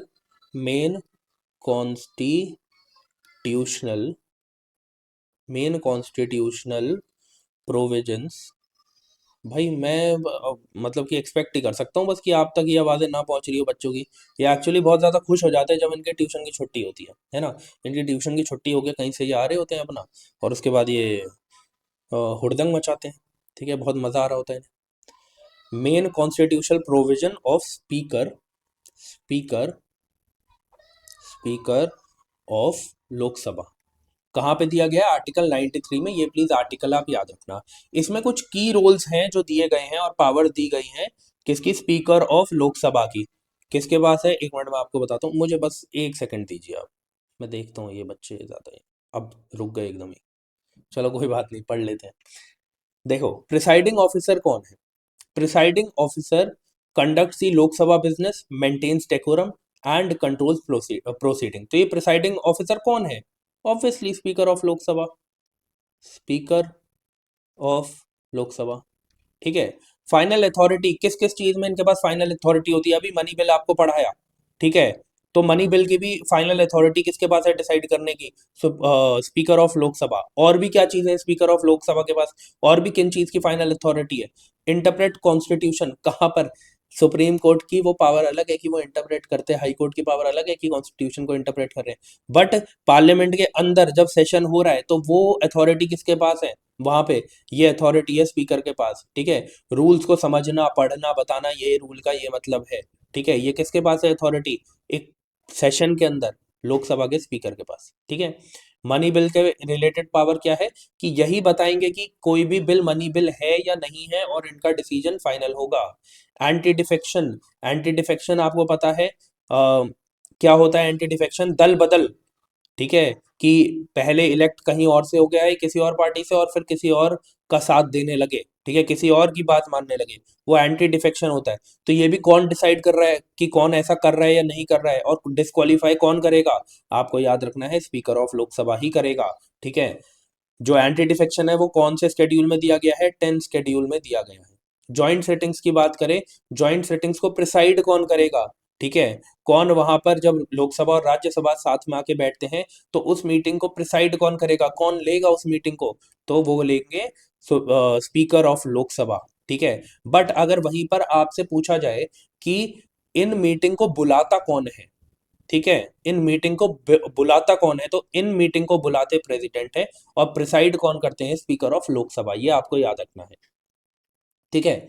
जितनी भी कमेटीज हैं वो बनाते कौन है? जो आपको पार्लियामेंट्री कमेटीज देखने को मिलती है, जैसे बिजनेस एडवाइजरी कमेटी है, ये कौन बनाएगा, कौन नॉमिनेट करेगा उसके चेयरपर्सन को? Speaker of Lok Sabha. Speaking rights की अगर यहाँ पे मैं बात करूं कि कौन बोलेगा कौन नहीं बोलेगा, ये भी कौन डिसाइड करेंगे? Speaker of Lok Sabha. इसीलिए हमेशा आप देखेंगे जो गवर्नमेंट जीतती है उसके ही स्पीकर बनते हैं लोकसभा में, ठीक है। क्योंकि उनको अपने बिल पास करने हैं ना भाई। अगर ऑपोजिशन का बन गया वो तो बोलने नहीं देगा, जो करंट गवर्नमेंट है उसको, ठीक है। और दूसरी बात क्या है, जो डेप्यूटी स्पीकर है वो हमेशा, देखो ये कन्वेंशन है, ऐसा किया जा रहा है, कहीं कॉन्स्टिट्यूशन में लिखा नहीं है, ठीक है। ये चीज आप याद रखना। जो डेप्यूटी स्पीकर है वो हमेशा ऑपोजिशन गवर्नमेंट से बनाते हैं, ठीक है। और स्पीकर हमेशा जो रूलिंग गवर्नमेंट है उससे बन के आते हैं। ये बात भी आपको याद रखनी है। पनिशमेंट की बात करें कि लोकसभा में अगर कोई ज्यादा खराब चीज बोल दे, या फिर ऐसी चीज बोल दे जो कि जिसे हम कहते हैं कि डेकोरम को खराब कर रही है, ऐसा कोई एक्ट कर दे, तो उस इंसान को सस्पेंड करने की पावर किसके पास है? स्पीकर ऑफ लोकसभा के पास है। अगर कहीं पर कोई मुद्दा चल रहा है उसमें टाई हो जाए, तो उसमें कास्टिंग वोट किसके पास है? Casting vote. कास्टिंग वोट है स्पीकर ऑफ लोकसभा के पास। इलेक्शन की बात करें तो elected by the Lok Sabha member, obviously उन्हीं का पार्ट है तो वहीं से इलेक्ट होके आएंगे, ठीक है। यूजुअली फर्स्ट सेशन आफ्टर जी जनरल इलेक्शन। टर्म क्या है लोकसभा? मतलब जब तक लोकसभा है तब तक ये है। अगर पहले डिसॉल्व हो जाते हैं तो पहले लोकसभा की जो ये स्पीकर है उनकी पावर चली जाएगी, ठीक है। अगर इनको रिमूव करना है तो उसका रेजोल्यूशन किससे पास करना पड़ेगा? इफेक्टिव मेजोरिटी से, ठीक है। इफेक्टिव मेजोरिटी का मतलब क्या है? जो वहां पर करंट मेंबर्स हैं, ठीक है, जो उस मतलब कि सेशन में आपको दिख रहा है, जैसे कि समझ लो 100 लोग हैं, ठीक है। 100 लोग में से, मतलब 100 सीट है, 100 सीट में से 10 सीट भरी नहीं है, नॉमिनेटेड सीट मान लो, एक एग्जांपल दे रहा हूँ, 10 सीट है और ये भरी नहीं है, तो अब जो 90 सीट है जिस पर लोग बैठे हुए हैं, उसकी जो मेजोरिटी होती है उसे इफेक्टिव मेजोरिटी बोलते हैं। सिंपल मेजोरिटी में क्या होता है कि 100 लोग हैं, ठीक है, इनमें से कितने आए हैं? मान लो 50 ही आए, तो इनमें से देखा जाएगा कि मतलब कि इनकी मेजोरिटी जो होगी, मतलब 50% से ज्यादा, वो उस टाइम पर मेजोरिटी मानी जाती है, इसे सिंपल मेजोरिटी कहते हैं। लेकिन सिर्फ वैकेंसी को हटा के जो टोटल सीट्स देखी जाती है उसको हम क्या कहते हैं? उसको हम इफेक्टिव मेजोरिटी बोलते हैं। ये बात आप याद रखना, ठीक है। वैसे मैंने यहाँ पे आगे लिख भी दिया है, आपको तब समझ में आ जाएगा। आगे बढ़ते हैं। फिर से एक क्वेश्चन है ठीक है, ये थोड़ा सा सोचने वाला क्वेश्चन है, समझने वाला क्वेश्चन है। ठीक है, ये आपकी मतलब सोच अगर है ना राइट डायरेक्शन में पढ़ाई करने के बाद, तो आप इस बात को समझ जाएंगे। ठीक है, तो वही चीज वो आपकी चेक कर रहे थे वहां पे एग्जाम में। तो फिर से आपके पास 15 सेकंड है, सोच लो समझ लो, फिर मैं आपको करवाता हूँ।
ओके, देखिए, देखो एक सिंपल सी बात, इस क्वेश्चन पे ज्यादा डिस्कशन नहीं करेंगे, बस कुछ छोटी सी चीजें हैं जो समझने की कोशिश करेंगे। मान लो ये कंट्री है। ठीक है, इस कंट्री में बोला जाता है कि आपके पास पूरी लिबर्टी है। ठीक है, जो करना है आप करो। अब ये इंसान है, मान लो कि इसका मन है दूसरे इंसान को मारने का, ये से मार के आ गया, कहेगा मेरे पास तो लिबर्टी है, आई कैन डू एनीथिंग। ठीक है, दूसरे का मन कर रहा है नहीं यार मेरे पास मैं कमाना नहीं चाहता, मैं चोरी करके खाना चाहता हूँ, वो दूसरे के दुकान पे डाका डालेगा। ठीक है, और चोरी करके अपना मजे करेगा। ठीक है, बट क्या आप इस सोसाइटी में ये देख रहे हो कि लिबर्टी होने की वजह से लोग खुश हैं? ऐसा नहीं है। ठीक है, वहीं पे दूसरी कंट्री है। ठीक है, यहां पर क्या है, यहां पर लॉज है, प्रॉपर लॉज है। ठीक है, जो कि क्या कर रहे हैं, बोल रहे हैं अगर आपने ये काम किया तो गलत है। ठीक है, ये काम किया तो गलत है। ठीक है, मतलब कि एक सेट ऑफ लॉज हैं जो लोगों को बता रहे हैं कि उनके लिए सही क्या है, उनके लिए गलत क्या है। ऐसे केस में क्या होगा, आपके पास क्या होगा, पूरी लिबर्टी होगी। ठीक है, कि आप कुछ भी कर रहे हैं, क्योंकि लिबर्टी का मतलब क्या है, liberty is a positive thing. आप किसी को मार कर, किसी के घर चोरी कर कर, वो लिबर्टी, उसका कोई मतलब नहीं है।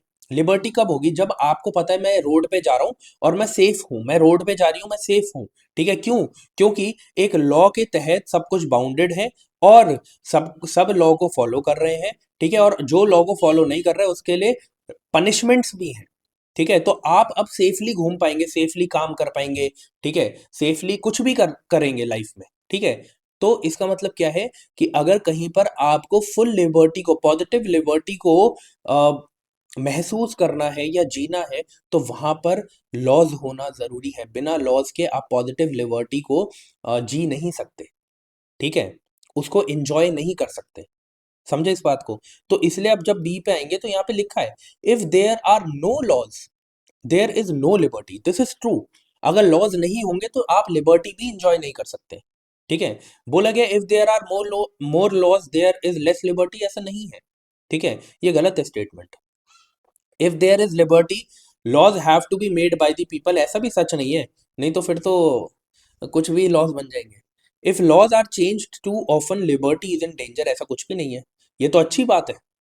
अगर हम देख रहे हैं कि हमने कुछ लॉज बनाए हैं और वो ठीक तरीके से वर्क नहीं कर रहे, और हम उसे एकदम से चेंज करके एक नया लॉ लेके आ रहे हैं, ठीक है, तो उससे क्या होगा, उससे तो चीजें बेटर होंगी ना, खराब थोड़ी होंगी। समझे इस चीज को? तो जो ऑप्शन नंबर बी है वो राइट है। आगे बढ़ते हैं, इस पे ज्यादा डिस्कशन करने का मतलब नहीं। ओके, अब गवर्नर से रिलेटेड क्वेश्चन है, बट जो इसमें दोनों स्टेटमेंट्स दिए हैं, ये प्रेसिडेंट और गवर्नर दोनों के लिए ही क्या है, इंपॉर्टेंट है, दोनों से ही रिलेटेड है। ओके, तो फिर से 15 सेकंड दे रहा हूँ, सोच लो समझ लो, उसके बाद मैं आपको आंसर बताता हूँ।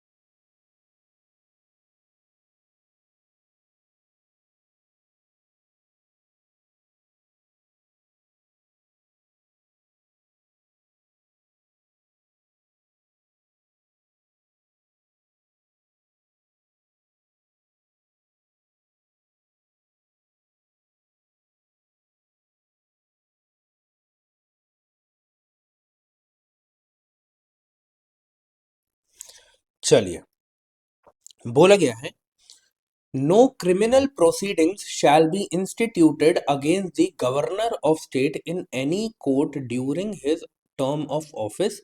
ये बिल्कुल सही बात है। वहीं पर क्या ये सिविल प्रोसीडिंग्स के लिए भी ट्रू है? देखो, अगर पर्सनल लाइफ में कुछ सिविल प्रोसीडिंग्स चल रही हैं तो वो चल सकती है, बट 2 मंथ का प्रायर नोटिस चाहिए। मैंने आगे सब मेंशन किया, चिंता मत करो, बस अभी सुन लो, समझ लो। बट क्रिमिनल प्रोसीडिंग्स में ऐसा नहीं है। क्रिमिनल प्रोसीडिंग्स में इन्हें इम्यूनिटी मिलती है, प्रेसिडेंट हो या गवर्नर हो, जब तक टर्म ऑफ ऑफिस है इनका, ठीक है, तब तक इनके अगेंस्ट कोई भी ऐसी चीज, प्रोसीडिंग्स जो है किसी भी कोर्ट में स्टार्ट नहीं की जा सकती। ठीक है। Second statement, the emoluments and allowances, emoluments mean salary मान लो, ठीक है, salary and allowances of the governor of state shall not be diminished during his term of office. True. ठीक है। ये मैं एक और चीज बता देता हूँ, ये किसमें दिया गया है? आर्टिकल 361 में। ठीक है, याद रखना। ये ट्रू है कि अगर गवर्नर हो या प्रेसिडेंट हो, अगर वो अपने एक बार ऑफिस में एंटर कर गए और उससे पहले जो भी सैलरी और अलाउंसेस थे जो उन्हें प्रोवाइड किए गए थे, वो अब क्या होंगे? वो अब कम नहीं किए जा सकते। ठीक है, वो उतने ही रहेंगे। ये बात भी आपको याद रखनी है। तो दोनों ही स्टेटमेंट्स करेक्ट हैं। आगे आ जाइए। तो यहाँ पे मैंने कुछ चीजें ऐड करी है गवर्नर से रिलेटेड। बहुत सारी चीजें इनमें से प्रेसिडेंट के लिए भी ट्रू होंगी, जो जो होंगी मैं आपको बता दूंगा। ठीक है। इन्हें क्या बोला जाता है? ये एग्जीक्यूटिव हेड होते हैं किसके? स्टेट के। ऐसे ही वो एग्जीक्यूटिव हेड होते हैं कहाँ के? सेंटर के। ठीक है, यूनियन के। कौन? President. And a vital link between the central and state government. ठीक है, इन्हें क्या बोला जाता है? इन्हें सेंटर का दूत भी बोला जाता है। ठीक है, जो स्टेट में जाके काम कर रहे हैं। ठीक है, ये क्या है? ये एक इंडिपेंडेंट कॉन्स्टिट्यूशनल पोस्ट है, not subordinate to central government. ये भी याद रखना है, not subordinate to central government, very important. अगर कहीं पर ये स्टेटमेंट आ गई तो आपको लगेगा सही है यार, सेंट्रल के सेंटर के ही तो दूत है, वहां पे जाके वो उनके मतलब कि कहने पे ही तो काम कर रहे हैं, उन्होंने ही तो वहां पे उन्हें भेजा है। बट ऐसा नहीं है कि वो सब ऑर्डिनेट नहीं है। हाँ, वो उनके साथ मिलके काम कर रहे हैं स्टेट में, पर उनके नीचे नहीं है। ठीक है, इस बात को भी आपको याद रखना है। कौन अपॉइंट करता है? प्रेसिडेंट अपॉइंट करते हैं। ठीक है, और रिमूव कौन करता है? रिमूव इन्हें तब किया जा सकता है, कोई ऐसी प्रोसीडिंग्स नहीं है जैसे प्रेसिडेंट के लिए की जाती है। इनको डायरेक्टली रिमूव किया जा सकता है अगर इनको माना जाता है कि ये काम करने के लिए लायक नहीं है, तब। ठीक है। आर्टिकल 153 से 167 में गवर्नर के बारे में, गवर्नर ऑफ स्टेट के बारे में बात करी गई है, पार्ट 6 में। ये बात आपको याद रखनी है। 153 में क्या बोला गया है मैंने यहाँ पे लिख दिया है। ठीक है, 155 में क्या बोला गया है, इनके अपॉइंटमेंट से रिलेटेड है, वो बोल दिया। चलो मैं बता ही देता हूँ। 153 में क्या है? ये बोला गया है कि कहाँ पर अपॉइंट किया जा सकता है, कैसे अपॉइंट किया जा सकता है। क्या दो या दो से ज्यादा स्टेट्स के लिए गवर्नर को जिसे हम कहते हैं अपॉइंट किया जा सकता है? हाँ, किया जा सकता है। पहले ऐसा नहीं था, इसीलिए क्वेश्चन पूछा जाता है। पहले ऐसा था कि एक स्टेट में एक ही गवर्नर होगा, बट 7th कॉन्स्टिट्यूशनल अमेंडमेंट आया। ठीक है, उससे बोला गया कि हाँ, दो या दो से ज्यादा स्टेट्स के लिए भी एक गवर्नर हो सकता है। ठीक है, 156 पे आओ। यहाँ पे बोला जाता है कि गवर्नर जो है वो जब तक प्रेसिडेंट चाहे तब तक ही वो क्या कर सकते हैं? वो ऑफिस में रह सकते हैं अपने। तो इसीलिए वर्ड यूज किया जाता है during the pleasure of the president. ठीक है, बट अगर नॉर्मल ईयर्स की बात करें जाए तो 5 ईयर्स के लिए वो काम करते हैं। क्वालिफिकेशन क्या चाहिए? To be appointed as a governor one must be citizen of India and at least 35 years old. क्या है? 35 ईयर्स ओल्ड। क्या प्रेसिडेंट के लिए भी यही एज है? बिल्कुल यही एज है। ठीक है। Conditions of office include not holding any other office of profit. ठीक है, कोई भी मतलब कहीं और से ऐसा नहीं है कि अपने बिजनेस भी चल रहे, सब कुछ चल रहा है। ठीक है, प्लस कहीं पर समझ लो कि मेंबर ऑफ पार्लियामेंट भी है। ठीक है, किसी स्टेट लेजिस्लेटिव असेंबली का पार्ट भी है। ठीक है, उनके मेंबर भी हैं, ऐसा नहीं होना चाहिए। ठीक है, ये चीज आपको याद रखनी है। बाकी जो ये मैंने बताया था कि पर्सनल इम्यूनिटी इनको मिल जाती है अगर कोई भी क्रिमिनल प्रोसीडिंग्स इनके अगेंस्ट है, वो नहीं चलेंगी। बट क्या ये सच है सिविल प्रोसीडिंग्स के लिए भी? नहीं। सिविल प्रोसीडिंग्स पर्सनल केस में चल सकती है, but the thing is this, 2 महीने पहले इनको क्या करना पड़ेगा? नोटिस देना पड़ेगा। ये मैंने पहले भी बताया था आपको। With civil proceedings requiring 2 months, 2 months notice. ये बात आपको क्या करनी है? ये बात आपको याद रखनी है। आगे बढ़ते हैं। यहाँ पर मैंने क्या किया है, वैसे मैं ये सारी चीजें आपको करवा चुका हूँ भली भांति तरीके से, बट फिर भी मैंने यहाँ पे ऐड करी है ताकि आप पढ़ सकें। ठीक है, कि गवर्नर की जो प्रेसिडेंट की पावर जो है वो सिमिलर है, दोनों की पावर्स जो है वो क्या है, सिमिलर है, but did not include diplomatic, military and emergency power. अभी आपने देखा बहुत सारी पावर्स प्रेसिडेंट और गवर्नर की सेम है, बट ये तीन केसेस है, डिप्लोमेटिक पावर, मिलिट्री पावर और इमरजेंसी पावर्स, ये तीनों सेम नहीं है। ठीक है, अब यहाँ पे दिया गया है कि एग्जीक्यूटिव पावर्स क्या है, लेजिस्लेटिव पावर्स क्या है, फाइनेंशियल पावर्स क्या है, जुडिशियल पावर्स क्या है, ये सब मैं आपको करवा चुका हूँ। ठीक है, जब हम प्रेसिडेंट की पावर्स पढ़ रहे थे तो मैंने आपको गवर्नेंस की पावर भी करवाई थी प्रीवियस क्लासेस में, बट यहाँ पे मैंने आपके लिए मेंशन कर दिया है, तो आप इसे पढ़ सकते हैं। बट एक इंपॉर्टेंट चीज है जो मैं आपको करवाऊंगा, वो है डिस्क्रिशनरी पावर, कि वो पावर जो सिर्फ गवर्नर के पास है, क्या है कि ये अगर कोई ऐसा बिल है, इनके पास चार पावर्स है, या तो ये उस पर डिसीजन ही ना दे, या तो उसे रिजेक्ट कर दे, या तो क्या बोले, या तो उसे पास कर दे, या फिर एक और पावर है जो इनके पास ही है, क्या, कि वो क्या करे, रिजर्व कर लेंगे किसी भी बिल को। ठीक है, रिजर्व कर लेंगे किसी भी बिल को, किसके लिए, कि इसके ऊपर जो भी डिसीजन लेंगे वो प्रेसिडेंट लेंगे, प्रेसिडेंट कंसिडर करेंगे इस पर्टिकुलर बिल को। तो ये किसके पास पावर है, ये पावर किसके पास है, ये पावर है गवर्नर के पास, ये इनकी डिस्क्रिशनरी पावर है, ये आपको याद रखना है। ठीक है, आगे बढ़ते हैं। फिर से इसके लिए तो सिर्फ 10 सेकेंड्स दे रहा हूं आपको, सोच लो समझ लो और उसके बाद मैं आपको बताता हूँ।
चलिए, अब देखिए ऐसे क्वेश्चन जो आते हैं ये आपको तभी मिलेंगे जब आप बहुत ही डीप में पढ़ रहे हैं एनसीईआरटीज को। ठीक है, वहाँ पे इन सब की बात करी गई है, बट फिर भी मैं क्या करता हूँ, थोड़ा बहुत आपको इनके बारे में बता देता हूँ। जैसे कि जो बानी थानी है, आपको ये किसका पार्ट है, ये किशनगढ़ स्कूल का पार्ट है। ये किशनगढ़ स्कूल कब आपको देखने को मिलता है, आपको 18th सेंचुरी में डेवलप होते हुए देखने को मिलता है। अभी किशनगढ़ स्कूल कहाँ का है, ये सेंट्रल राजस्थान का है, सेंट्रल राजस्थान। ठीक है, अब उसके बाद कांगड़ा स्कूल की बात करी जाए तो कांगड़ा स्कूल भी 18th सेंचुरी में, मिड 18th सेंचुरी में डेवलप होना स्टार्ट हो गया था, सेंचुरी में। ठीक है, अब आपको ये याद रखना है कांगड़ा कहाँ है, आपको पता है कांगड़ा एक जगह है, कांगड़ा एक डिस्ट्रिक्ट है, कहाँ पे, हिमाचल में, एचपी। ठीक है, जयपुर, जयपुर के बारे में आपको पता है ऑब्वियसली, राजस्थान, बट ये कब हुआ था, 16th 17th सेंचुरी में। मैं आपको ये सेंचुरीज क्यों लिखवा रहा हूँ, मुझे ऐसा लगता है कि अगर डीप में क्वेश्चन पूछ लिया जाए तो ठीक है, वो तो आप एनसीईआरटीज में पढ़ रहे हैं, बट अगर क्वेश्चन ऐसा पूछ लिया जाए कि कौन सा स्कूल पहले आया कौन सा बाद में, तो एटलीस्ट आपको ये तो पता हो। ठीक है, तो जयपुर स्कूल है ऑब्वियसली कहाँ का है, राजस्थान का। बूंदी स्कूल, ठीक है, बूंदी स्कूल जो डेवलप हुआ था, ये हमें 17th सेंचुरी से 19th सेंचुरी के बीच में डेवलप होते हुए दिखा था। ठीक है, और अब बूंदी कहाँ पर है, ये भी ऑब्वियसली राजस्थान में जगह है, वहां पर ही है।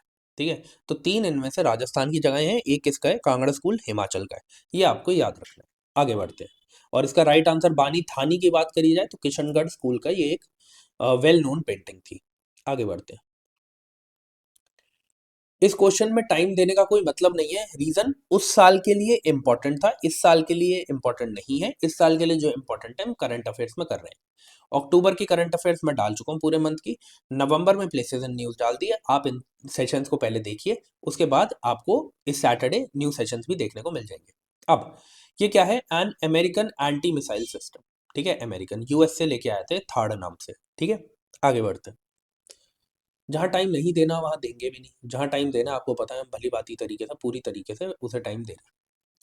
अब देखिए, ये क्वेश्चन है कि कल्चरल हिस्ट्री से रिलेटेड है। दो चीजें हैं यहाँ पे, एक तो ये त्यागराज है, त्यागराज कृतिज, और एक क्या है, कहाँ गए, हाँ, अन्नमाचार्य। ठीक है, इन अन्नमाचार्य, इनके बारे में ये क्या कर रहे हैं, इनके बारे में क्वेश्चन बनाए हुए हैं यहाँ पे। आपको पता करना है कौन सा सही है कौन सा गलत है, और 15 सेकंड्स आपके पास, उसके बाद मैं आपको आंसर बताऊंगा।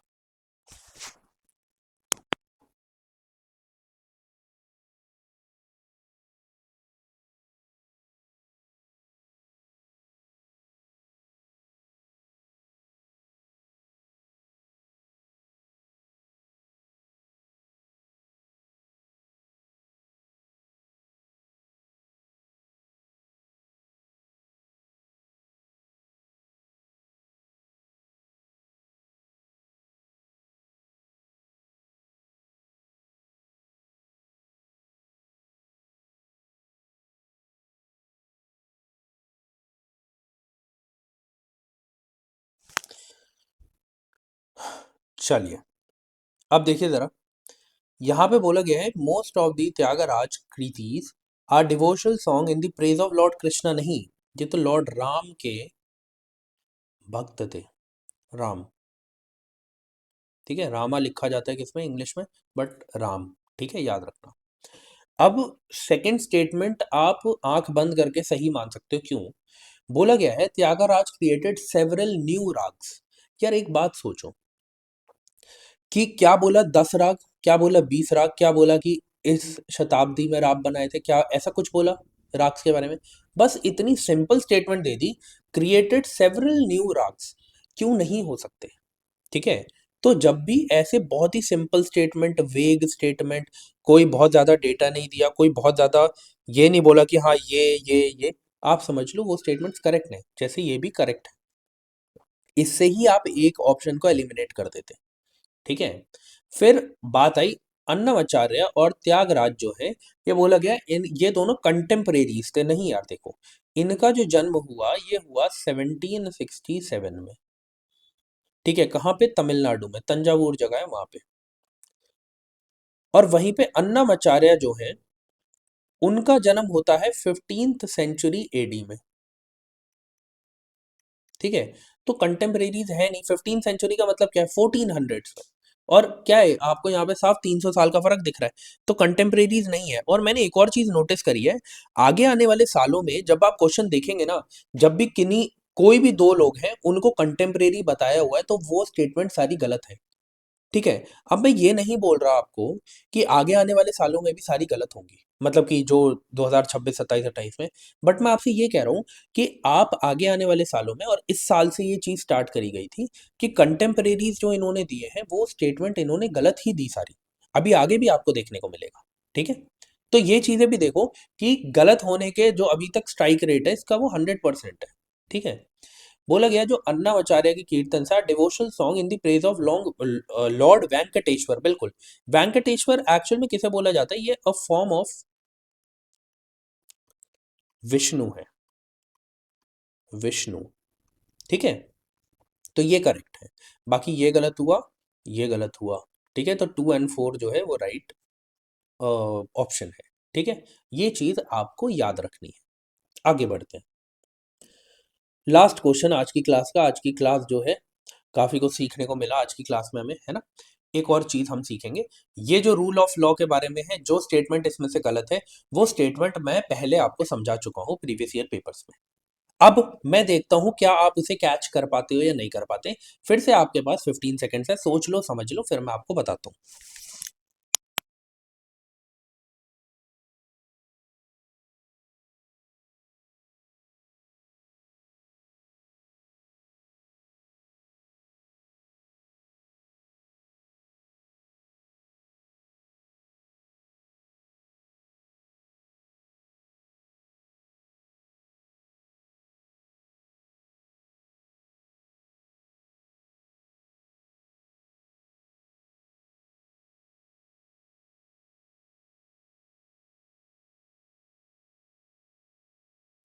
चलिए समझते हैं अभी से। यहां पे बोला गया है which of the following are regarded as the main features of rule of law. ठीक है, क्या लिमिटेशन ऑफ पावर्स, बिल्कुल। आप देखो रूल ऑफ लॉ का मतलब क्या है कि सब कुछ कॉन्स्टिट्यूशन के हिसाब से होगा। जब भी कॉन्स्टिट्यूशन के हिसाब से चीजें होंगी तो चाहे वो सरकार हो या फिर वो लोग हो, कोई भी अपनी मनमानी नहीं चला सकता। मेनली सरकार की बात हम करेंगे। तो क्या सरकार की पावर्स पे लिमिटेशन लगी? बिल्कुल। तो हमें ये तो नहीं बोला कि पीपल के या सरकार की, बस सिंपल लिखा है लिमिटेशन ऑफ पावर्स, तो हम अपने आप इंटरप्रेट कर सकते हैं, हाँ ठीक है। Equality before law, obviously constitution होने से ये फायदा तो हो ही जाता है। People's responsibility to the government, मैंने आपको क्या बोला था, जो जब भी रूल ऑफ लॉ होगा तो पीपल की रिस्पॉन्सिबिलिटी नहीं है, किसकी है? गवर्नमेंट की है। गवर्नमेंट इज रिस्पॉन्सिबल, ये पहले भी बता चुका हूं आपको, government is responsible to the people. क्यों? क्योंकि रूल ऑफ लॉ होगा तो राइट्स होंगे, किसके पास? लोगों के पास। तो उस राइट को सेफ रखने का, उस राइट को एंजॉय करवाना है, ये किसकी रिस्पॉन्सिबिलिटी है? गवर्नमेंट की। तो government is responsible to the people under rule of law. इसका वाइस वर्सा पॉसिबल नहीं है और ट्रू भी नहीं है। लिबर्टी एंड सिविल राइट्स आ जाते हैं अगर रूल ऑफ लॉ होता है, बिल्कुल सही बात है। अभी थोड़ी देर पहले ही बताया है, जो वो एग्जांपल दिया था कि कोई किसी की चोरी कर रहा है, कोई किसी का मर्डर कर रहा है, अगर रूल ऑफ लॉ होगा तो लिबर्टी होगी, सिविल राइट्स होंगे। ठीक है, तो इसका राइट आंसर क्या है? 1, 2 एंड 4 याद रखना प्लीज। ठीक है, याद रखना।